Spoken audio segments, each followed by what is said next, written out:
Assalamualaikum warahmatullahi wabarakatuh. Bertemu kembali bersama Rina Oktopiani di channel YouTube-nya Ibu Rina. Oke ya. Nah, pada pertemuan kali ini kita akan membahas tentang bilangan bulat, khususnya adalah perkalian, operasi perkalian dan pembagian bilangan bulat ya, operasi perkalian dan pembagian bilangan bulat. Nah, nih kita akan membahas ini pada video pembelajaran kita kali ini. Khususnya yang akan kita bahas terlebih dahulu adalah perkalian bilangan bulat ya. Pada perkalian bilangan bulat, video kali ini akan memaparkan konsep tentang perkalian bilangan bulat.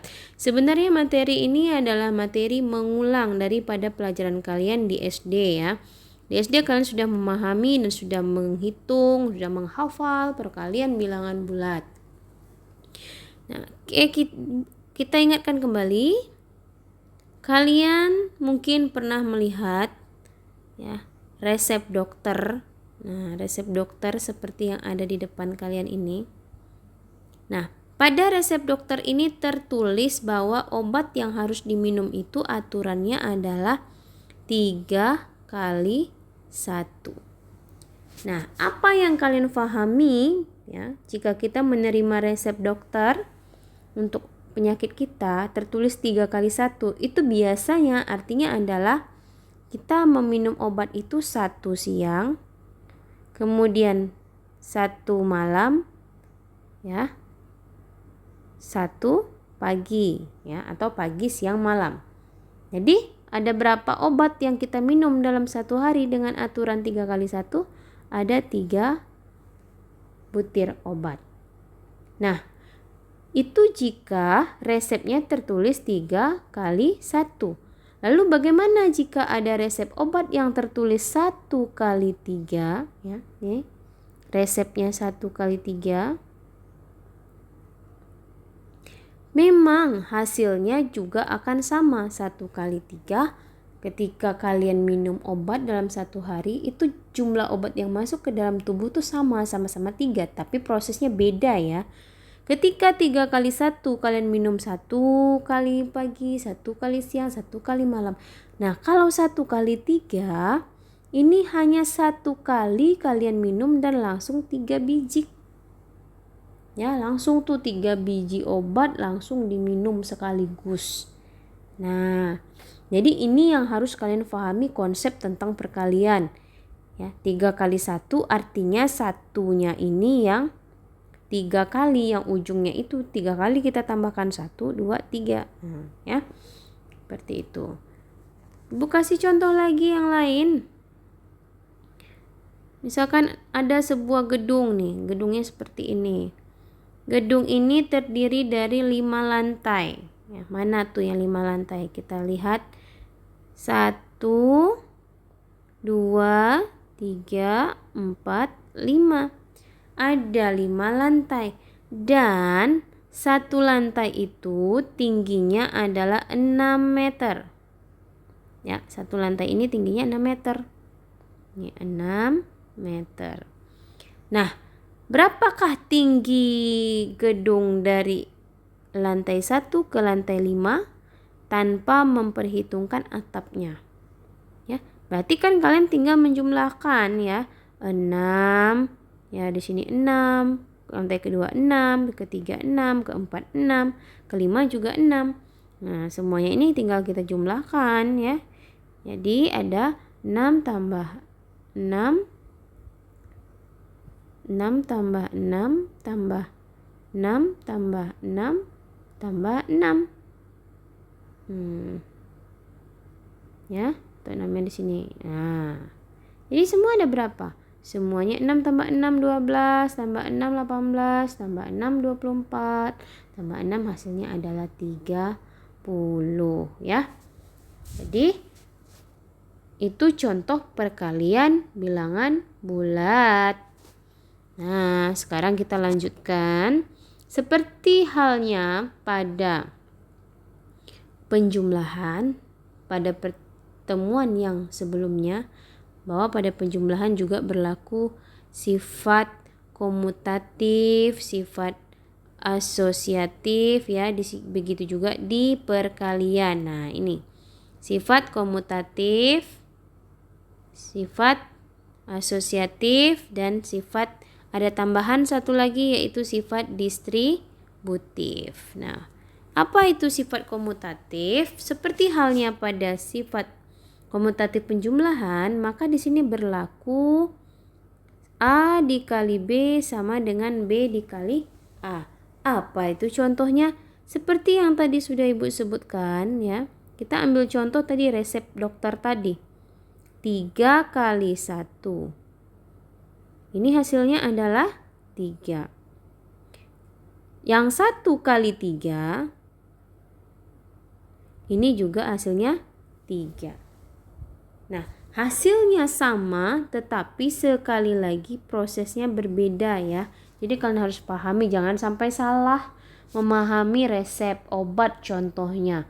Ketika obat itu diresepkan 3 kali 1, tapi kalian lakukan karena hasilnya tetap 3, kalian lakukan 1 kali 3, nah itu akibatnya bakal fatal. Nah, jadi memang hasilnya sama tapi prosesnya berbeda ya. Antara 1 kali 3 dengan 3 kali 1 itu prosesnya berbeda. Itu sifat komutatif ya, komutatif. Sekarang kita lihat sifat yang kedua yaitu sifat asosiatif. Nah, kita ambil contoh, Ibu akan ambil contoh misalkan 3 kali 2 kali berapa ya, 4 boleh ya. Nah, yang satu lagi juga hasilnya Ibu buatkan 3 kali 2 kali 4. Nah, bagaimana sifat asosiatif itu? Ini kita kelompokkan dulu, 3 kali 2 dulu, hasilnya berapa? 6 ya. Baru kemudian dikali dengan 4. Nah, ini hasilnya adalah 24. Sekarang yang di bagian bawah, Ibu akan kerjakan dulu yang 2 angka belakang. Sehingga hasilnya jadi apa? 3-nya kita tulis kembali, kali 2 kali 4 berapa? 8. Hasil akhirnya berapa? 24. Dan ini sama. Ini sama dengan ini. Jadi ketika kita mengalihkan 2 kelompok yang di depan, hasilnya sama dengan ketika kita mengalihkan yang belakang duluan. Itulah yang disebut sebagai sifat asosiatif ya, pada perkalian. Nah, sifat yang ketiga yaitu distributif nih, sifat distributif terhadap penjumlahan. Nah, seperti apa pula distributif terhadap penjumlahan? Ibu akan kasih kalian contoh yang mudah ya. Nah, kita tuliskan contohnya di sini. Misalkan ada bilangan ini kan ada 3 bilangan, ada A, ada B, ada C. Ibu pilih aja A-nya misalkan 2, B-nya ganti 3, kemudian C-nya Ibu ganti 4. Nah, bagaimana bentuknya? Kita akan lihat 2 dikali 3 tambah 4. Nah, tulisnya seperti itu. Ya, sama dengan bentuk ini. A dikali B tambah C. 2 kali 3 ditambah 4. Ternyata kata sifat distributif ini hasilnya akan sama ketika kita menghitung A kali B ditambah A kali C. Ayo kita buktikan.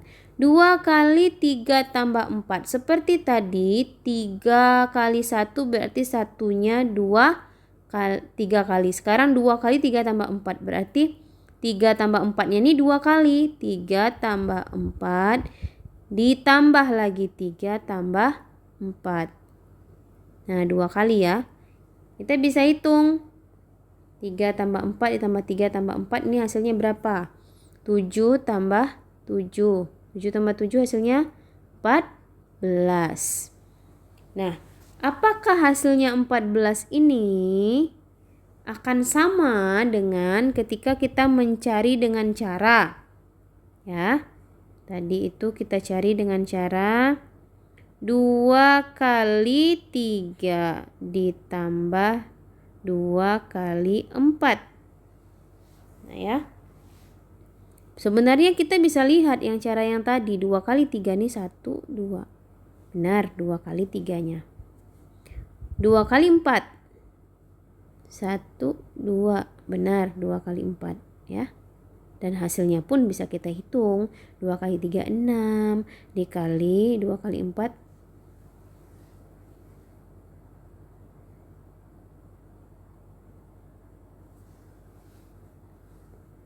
Ditambah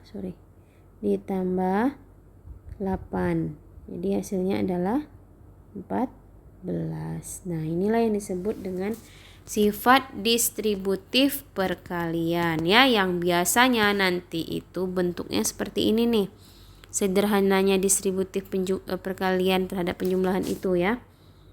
Nah, kita bisa memanfaatkannya, misalkan 4 kali 103. Ada cara yang mudah